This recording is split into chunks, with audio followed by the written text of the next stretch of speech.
trying to handle my body's weight on my back downhill may seem extreme, but we're gonna look at all main sections of society, starting with downhill skiing, where they are more likely in their career to have a knee surgery than not. So you think I'm just gonna send people into that sport saying you're most likely to have a knee surgery and not try to build extra ability to handle that demand? That would be like sending my kids into the real world without teaching them how to work, how to save and invest money before they have bills and everything. And I would throw in one additional thing of that wild sissy squat at the pain-free level. So I would try to have extra ability to handle that demand. If we think about stepping down, going down a hill, squatting, those are very basic things. How strong is going to be very related to your demands in life. So let's go to this next section here. Let's take my sport, basketball. All right, we still have a lot of knee pain and knee injuries. And it's more likely those people with knee pain and knee injuries cannot even control their own body in a downhill position. If we played literally downhill, we'd have even more injuries. We don't, but we're having to constantly stop in those similar positions. So it's actually not crazy to think somewhere between your body and adding some weight that this would be pain-free. That's the whole thing. And that brings us to this third category. This is $7. I've got a $2 concrete block, $5 board here. If I'm up higher, reaching out, you see, it's not even really made for being up here, but hey, I'm still safe. Going to like my limit there, this actually has worked pretty well for me for basketball without even having to add weight, though I like to add some weight because I like to play more aggressively. How Russell Westbrook plays and someone else might be different in terms of the ability they need to have. But as you go down, not only is this easier, but this back leg, you can start here, slow down.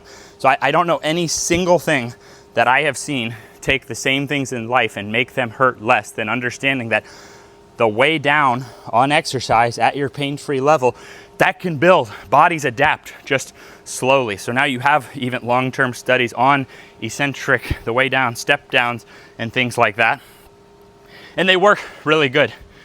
So why am I here? Because this exact position, knee over toes, was banished for millions of people without having long-term research.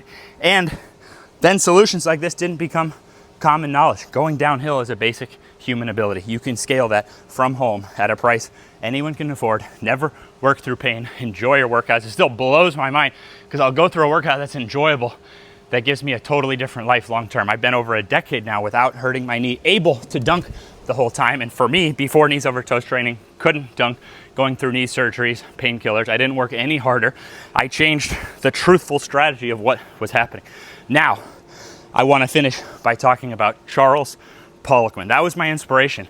And I didn't want to start by trying to use his name. He called this exercise the $1 million knee exercise, but he had different ways of doing it, all kinds of details. So I don't want to be pretending like I'm his voice. I'm just trying to give you the basics of what I learned from him in a way that anyone can apply it, that I can enjoy using it the rest of my life. Now, Charles trained the Canadian downhill ski team for 10 years.